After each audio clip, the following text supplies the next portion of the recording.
Selamat malam, saudara-saudara yang dikasihi Tuhan, baik anggota Jemaat Cibunut maupun saudara-saudara yang lain yang bisa mengikuti PA pada malam ini.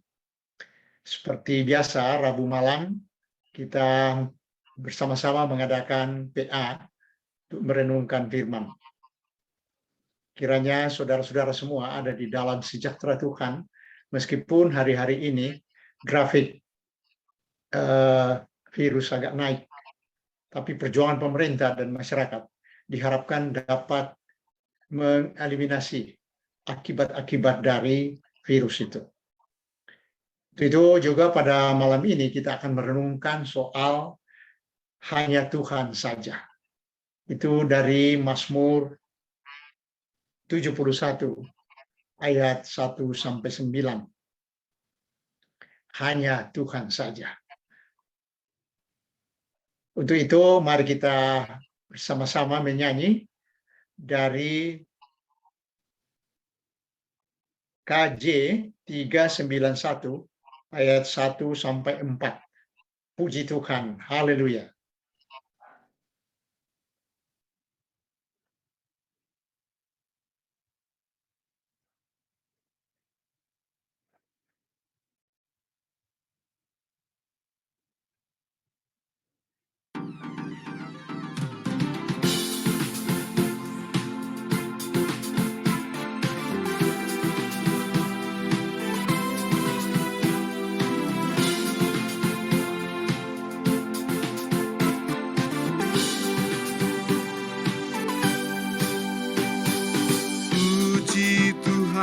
Haleluya, puji Tuhan, haleluya, kini dan selamanya.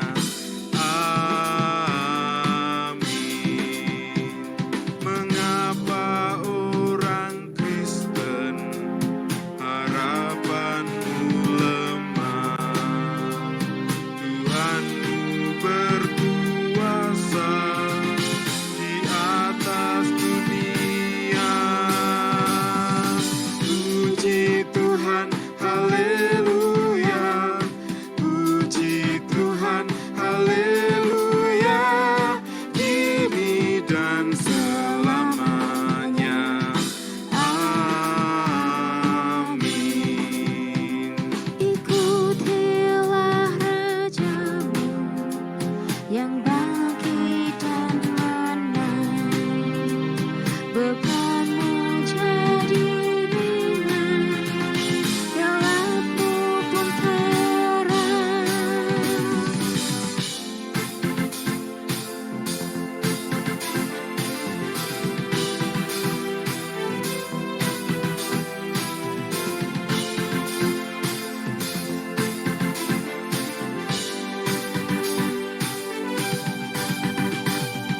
Puji Tuhan, Haleluya, puji Tuhan, haleluya, kini dan selamanya.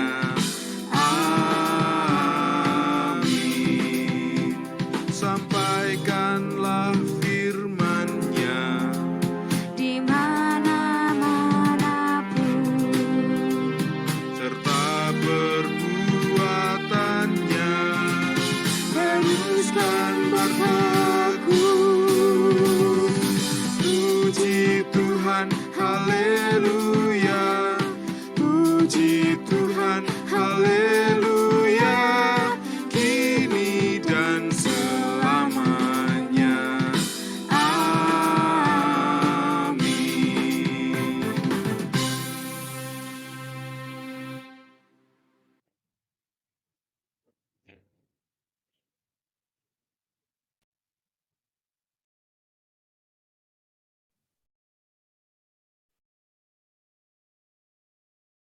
Undang kita bersama-sama berdoa.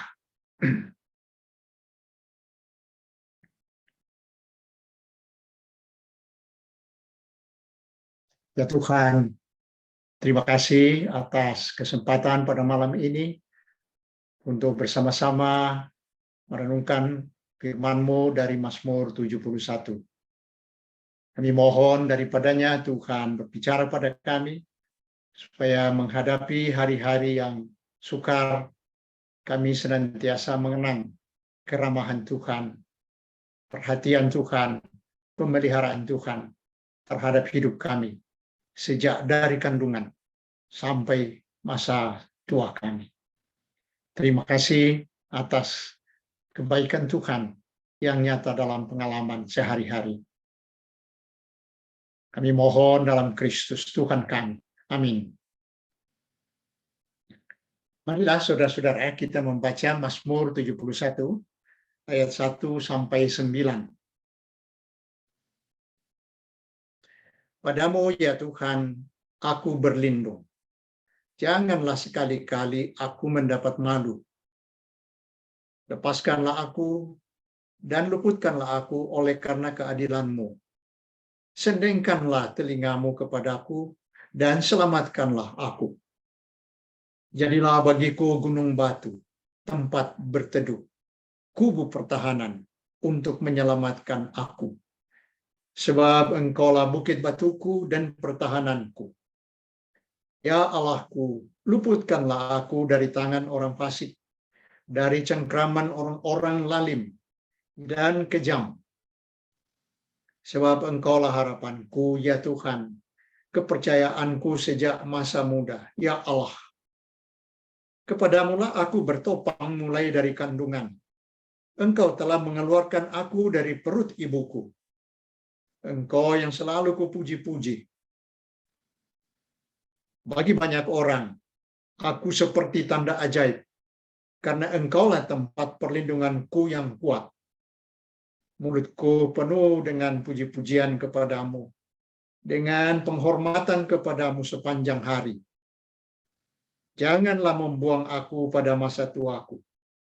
Janganlah meninggalkan aku apabila kekuatanku habis.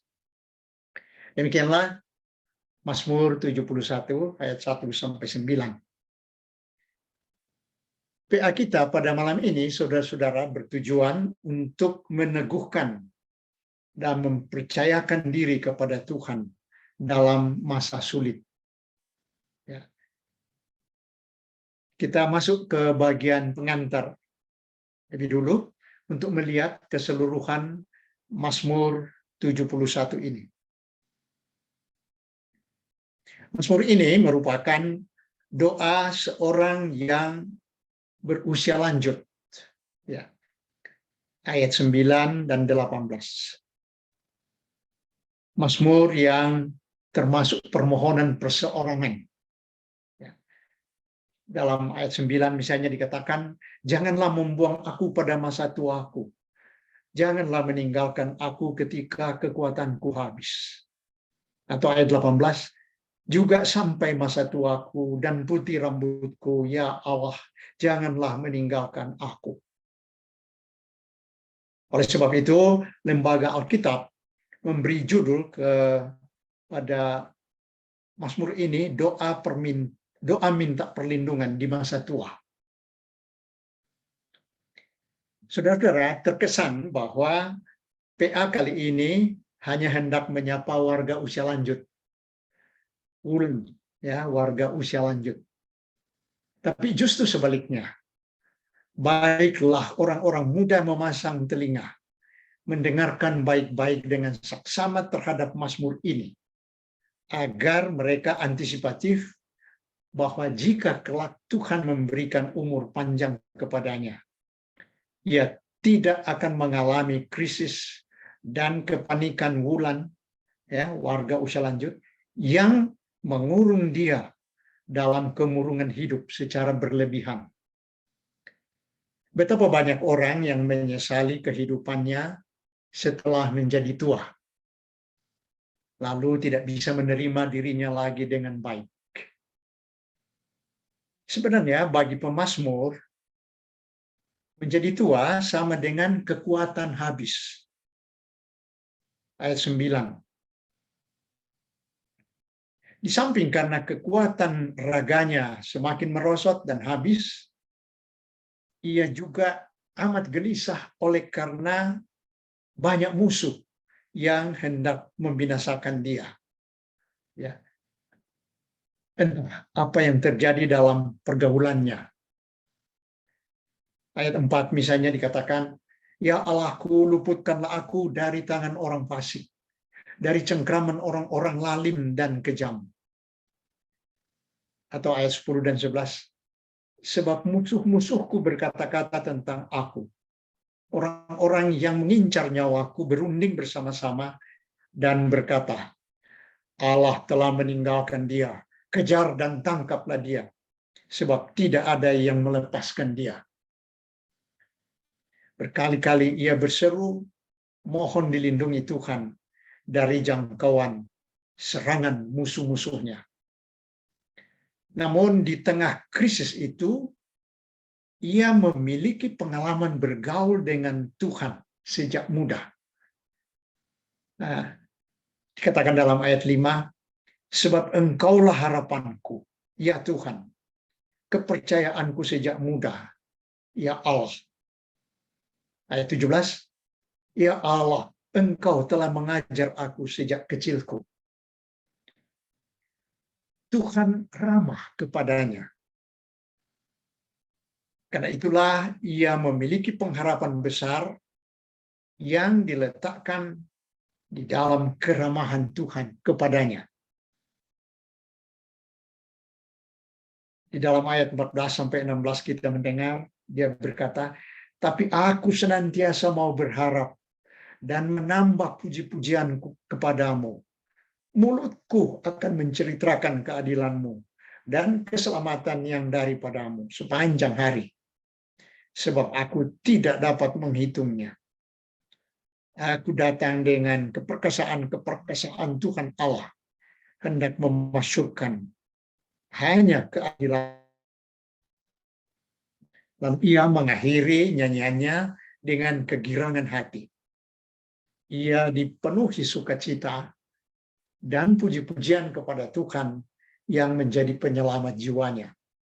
Ayat 19-24 itu akhir mazmurnya penuh dengan kegirangan. Ya, keadilanmu sampai ke langit.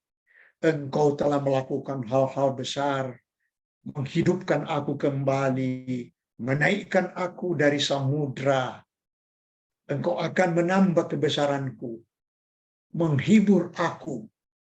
Aku mau menyanyikan syukur bagimu atas kesetiaanmu ya Allahku. Bibirku bersorak-sorai, jiwaku telah kau bebaskan. Lidahku menyebut keadilanmu sepanjang hari. Akan mendapat malu orang-orang yang mengikhtiarkan celakaku.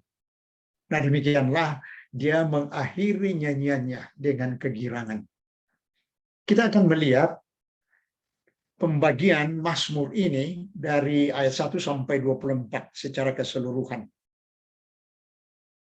Pertama, ayat 1-9 sebut persekutuan yang mesra dengan Allah. Yang kedua, ayat 10-18a, keteguhan di tengah kesesakan. Ketiga, ayat 18b-21, pengharapan pada Allah. Keempat, ayat 22-24, pujian dan pujaan. Nah, mungkin yang menjadi bahan PA kita pada malam ini adalah ayat 1-9. Persekutuan yang mesra dengan Allah. Kita masuk tafsiran ayat-ayat dan maknanya bagi kehidupan kita. Ayat 1-9 ini berjudul persekutuan yang mesra dengan Allah. Curhat juru Mazmur ini kepada Tuhan sangat wajar dan terbuka. Permohonan-permohonan dan keyakinan pribadinya di hadapan Allah dianyam berselang-seling, disertai pengharapan bahwa Tuhan selalu menolong dan memelihara dia. Ya, dalam ayat 1 misalnya kita mendengar, padamu aku berlindung. lepaskan aku, luputkanlah aku, dengarkanlah aku, selamatkanlah aku. Itu ayat 2. Ya, berselang-seling. Pengharapan ada pada ayat 1. Lalu ayat 2 permohonan. Kemudian ayat 3, jadilah gunung batu, tempat berteduh, kubu pertahanan untuk menyelamatkan. Sebab engkaulah bukit batuku dan pertahananku. Itu pengharapan. Terus mulai lagi permohonan dalam ayat 4. Luputkanlah aku. Lalu ayat 5 mulai lagi harapannya. Engkaulah harapanku, kepercayaanku. Ayat 6, kepadamu aku bertopang sejak dari kandungan. Engkau mengeluarkan aku dari perut ibuku. Engkau selalu kupuji-puji. Ayat 7, aku seperti tanda ajaib karena engkau tempat perlindunganku yang kuat. Ayat 8, mulutku penuh puji-pujian dengan penghormatan kepadamu. Jadi seluruh isi ayat-ayat ini berisi pengalaman pribadi dari juru mazmur, di mana Tuhan menjadi tempat perlindungan yang kuat. Istilah gunung batu dalam ayat 3 atau bukit batu, ya, kubu pertahanan, itu menggambarkan tempat yang sukar direbut musuh, mudah dipertahankan. Ya, jadi Tuhan itu seperti gunung batu, sukar direbut, mudah dipertahankan. Ini menjadi gelar ilahi di dalam doa-doa orang saleh Israel. Ya, kita bisa membandingkan itu dengan 1 Samuel 2 ayat 2, juga dengan Yesaya 44 ayat 8. Bunyinya, tidak ada yang kudus seperti Tuhan, sebab tidak ada yang lain kecuali Engkau. Tidak ada gunung batu seperti Allah kita. Ya, 1 Samuel 2 ayat 2. Juga dalam Yesaya 44 ayat 8, bagian akhir. Adakah Allah selain padaku? Selain daripada aku? Tidak ada gunung batu yang lain. Tidak ada ku kenal. Jadi Tuhan menjadi pokok pengharapan karena ia berbuat adil kepada pemazmur. Ia menjadi juru selamatnya sejak kandungan dan sejak kelahirannya. Tuhan sungguh-sungguh memberikan keamanan bagi orang-orang yang percaya kepadanya. Bagi masyarakat, khususnya para musuh, ia tampak sebagai tanda ajaib. Ya, dikatakan dalam ayat 7, aku seperti tanda ajaib. Artinya masyarakat melihat Allah sedang giat bertindak dalam hidup pemazmur yang sudah tua dan kekuatannya sudah habis. Ya. Jadi Tuhan bergiat di dalam orang tua ini. Sehingga ini kayak tanda ajaib bagi masyarakat atau musuh-musuh. Ya, ini kita bisa bandingkan dengan Yesaya 26 ayat 12 dan Roma 8 ayat 28. Ya Tuhan, Engkau akan menyediakan damai sejahtera bagi kami. Sebab segala sesuatu yang kami kerjakan, Engkaulah yang melakukannya bagi kami. Juga Roma 8 ayat 28. Kita tahu sekarang bahwa Allah turut bekerja dalam segala sesuatu untuk mendatangkan kebaikan bagi mereka yang mengasihi Dia, yaitu bagi mereka yang terpanggil sesuai dengan rencana Allah. Tanda ajaib juga menunjukkan bahwa kehidupan pemazmur menjadi daya tarik orang kepada Tuhan. Karena ia selalu bersaksi tentang perbuatan Allah kepadanya. Ya, dalam ayat 8, ayat 18 kita membaca itu. Ia penuh pujian, penuh syukur, penuh hormat kepada Allah. Dalam ayat 8 dan 18 dia berkata, mulutku penuh puji-pujian kepadamu dengan penghormatan kepadamu sepanjang hari. Aku memberitakan kuasamu kepada angkatan ini, keperkasaanmu kepada semua orang yang akan datang. Jadi semua keyakinannya, harapannya, pengalaman dilindungi Tuhan, penting sekali untuk mengajukan permohonan di masa tua dalam ayat 9. Ya, jadi perenungan dari pengalaman dari ayat 1 sampai 8 itu menjadi semacam kumpulan pengalaman berupa keyakinan, harapan, pengalaman dilindungi Tuhan. Dan ini alasan untuk mengajukan permohonan dalam ayat 9. Janganlah membuang aku pada masa tuaku. Janganlah meninggalkan aku apabila kekuatanku habis. Ayat 9 ya. Jadi pengalaman hidupnya mengajarkan kepadanya betapa Tuhan ramah sekali kepadanya sejak dari kandungan. Waktu masih muda dan masih kuat. Sampai ia menjadi tua dan habis kekuatannya. Kita masuk ke refleksi sekarang.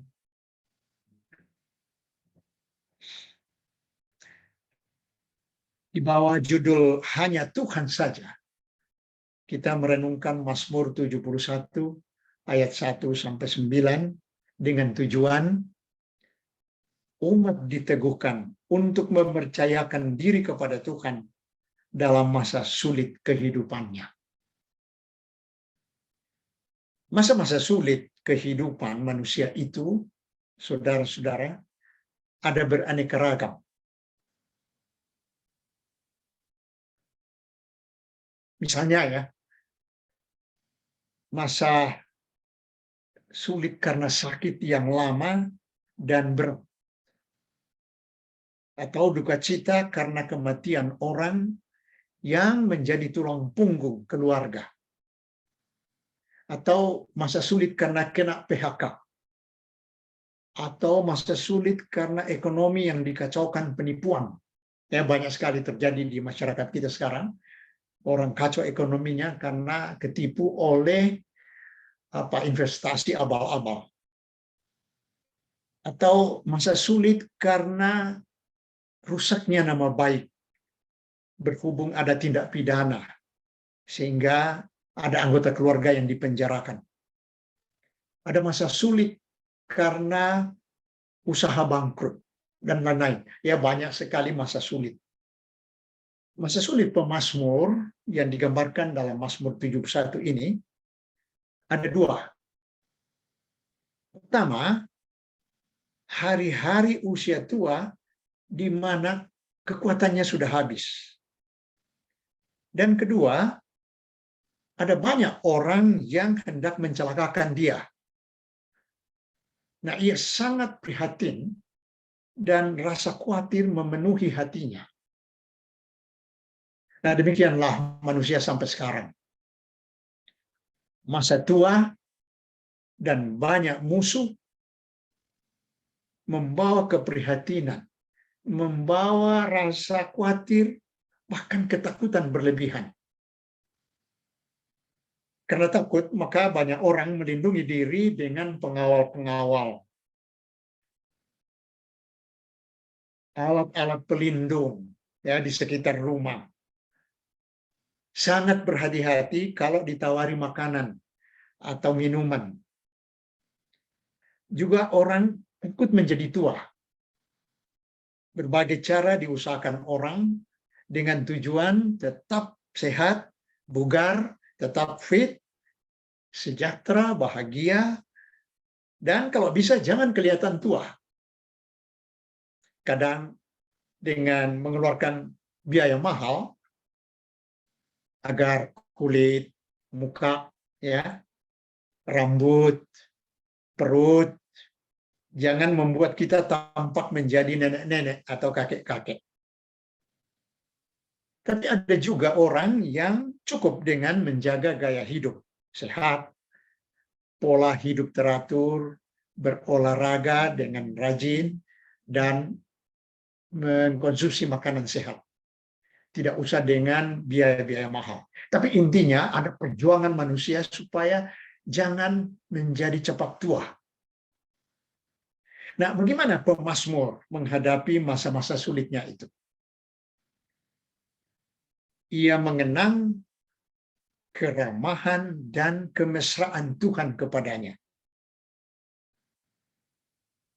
Ya, bukan sejak ia dewasa, tapi sejak dalam kandungan. Sejak ia lahir, sejak masa kecilnya, sejak masa mudanya. Lalu ia curhat kepada Tuhan. Curhatnya berisi harapan, permohonan, penyerahan diri, rasa percaya, rasa hormat, puji, puja, rasa terima kasih kepada Tuhan. Secara berselang-seling, pemazmur ini menyampaikan curhatnya, tercampur menjadi satu dengan nyanyian mazmur. Seluruh renungan dan refleksinya penuh kenangan, bergaul dengan Tuhan sejak dalam kandungan, masa anak-anak, dan masa mudanya. Dan ia menyerahkan dirinya dan persoalannya. Ia memuji Tuhan karena pengalaman-pengalaman diselamatkan Tuhan. Gambarannya, ia dihidupkan kembali atau diangkat kembali dari samudra raya. Dengan kata kembali, saudara-saudara, kita merasa ia sudah merasa pernah mati, lalu dihidupkan lagi. Begitu berat kesusahan dan ketakutannya, sehingga dia merasa sudah pernah mati, tapi diangkat kembali. Ia memohon supaya keramahan dan pemeliharaan Tuhan tetap terjadi. Ya, seperti orang yang tinggal di dalam gunung batu atau bukit batu, ya, ia terutama aman terhadap ancaman orang yang lalim kejam, orang-orang yang ganas beringas, yang mengancam dia. Ia berharap Tuhan tetap turun tangan melindungi hidupnya, sehingga orang-orang melihat dia sebagai tanda ajaib. Orang melihat Allah bekerja dan menjaga dia. Dengan semua itu, ia menutup nyanyiannya dengan syukur dan pujian kepada Tuhan. Kiranya kita menjalani masa tua dan mungkin masa dimusuhi orang sebagai masa-masa mengingat kembali pergaulan dengan Tuhan yang ramah kepada kita sepanjang umur. Bergaul dengan Tuhan yang ramah dan melakukan perbuatan besar untuk kita. Ahli tafsir namanya Leslie McCall dan J.A. Moutier menyebut Mazmur ini keyakinan iman yang dewasa. Suatu penamaan yang jitu. Mengingat pengalaman hidup pemazmur berakar dalam tanah yang baik. Ya. Bandingkan dengan Lukas 8 ayat 11 dan 15. Ya. Berakar dalam tanah yang baik, lalu tumbuh dan berbuah lebat. Ia teladan iman bagi kita dalam bergaul dengan Tuhan. Dikatakan dalam Yohanes 15 ayat 11 dan 15, benih itu ialah firman Allah yang jatuh di tanah yang baik. Itu ialah orang yang setelah mendengar firman itu menyimpannya dalam hati yang baik dan mengeluarkan buah dalam ketekunan. Pada akhirnya, saudara-saudara, Tuhan menantikan buah iman kita, bukan daun-daun belaka. Buah itulah yang memberi manfaat bagi kehidupan. Yohanes 15 ayat 1 dan 5, atau juga Mazmur 1 ayat 1 dan 3. Ya. Saya bacakan Yohanes 15 ayat 1 dan 5. Akulah pokok anggur yang benar, dan Bapakulah pengusahanya. Akulah pokok anggur dan kamulah ranting-rantingnya. Barang siapa tinggal di dalam aku, dan aku di dalam dia, ia berbuah banyak. Sebab di luar aku, kamu tidak dapat berbuat apa-apa. Juga Mazmur 1 ayat 1 sampai 3. Berbahagialah orang yang kesukaannya ialah Taurat Tuhan, dan ia merenungkan Taurat itu siang dan malam. Ia seperti pohon yang ditanam di tepi aliran air, yang menghasilkan buahnya pada musimnya, dan yang tidak layu daunnya. Apa saja yang diperbuatnya berhasil. Jadi benarlah saudara-saudara, pilihan untuk hidup beriman kepada Tuhan selama hidup adalah pilihan hidup terbaik. Karena hanya Tuhanlah tempat bertopang dan tempat berlindung dalam segala keadaan. Keadaan yang paling sulit sekalipun. Amin. Mari kita berdoa bersama-sama.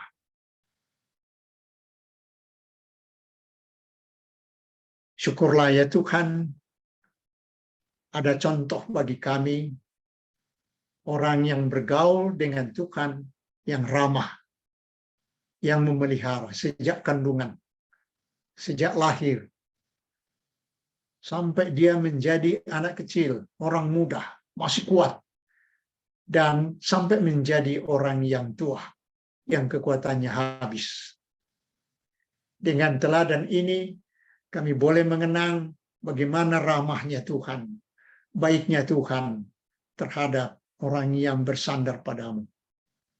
Ya Roh Tuhan, bantulah kami untuk hidup bergaul dengan Tuhan dengan mesra, baik pribadi, secara bersama-sama dalam gerejamu, dan juga dalam pengalaman-pengalaman mendengarmu berbicara dan mendengar kami berbicara. Tolonglah supaya masa tua kami, atau masa di mana banyak orang yang memusuhi dan mengincar hidup, kami tetap merasa tinggal di dalam gunung batu, di dalam bukit batu, tempat pernaungan yang susah direbut musuh dan mudah dipertahankan oleh Tuhan. Sehingga lagu hidup kami tetaplah percaya, kegirangan, dan pujaan, rasa terima kasih, rasa hormat kepadamu tiap-tiap saat. Kami juga berdoa untuk pergumulan bangsa kami, pemerintah kami yang sedang berjuang keras untuk mengatasi masalah-masalah yang terjadi karena pandemi virus yang hari-hari ini agak menanjak grafiknya. Juga mengatasi bencana-bencana alam yang membuat banyak warga menjadi pengungsi dari rumah, meninggalkan rumah-rumah mereka. Juga perjuangan untuk mengatasi perbedaan-perbedaan yang sering menimbulkan kebencian-kebencian, kedustaan-kedustaan. Oh Tuhan, tolonglah supaya pemerintah kami dan masyarakat kami bahu-membahu, tolong-menolong untuk mengatasi ini, sehingga kami merasakan betapa Tuhan memelihara bangsa kami dalam kebaikan, keramahan, dan kemurahan. Dan malam ini kami akan melewatkannya dengan beristirahat atau menyelesaikan tugas-tugas. Oh Tuhan, kiranya kami boleh mengalami pada malam ini tidur daripadamu, karena Tuhanlah yang dapat mengaruniakan ketentraman. Khususnya bagi saudara-saudara yang sakit, berduka cita, banyak persoalan yang tidak teratasi, dosa-dosa yang mengacaukan, tolonglah supaya mereka teduh dalam berlindung di bawah kebaikan Tuhan dan tidur dalam aman, teduh dari Tuhan. Ampunilah kami semua. dengarlah kami memohon dalam Kristus, anak Bapa yang Maha Kasih, yang turun dari sorga, supaya kami semua diselamatkan. Amin. Demikianlah saudara-saudara, pada malam ini PA kita. Selamat malam dan Tuhan memberkati semua. Amin.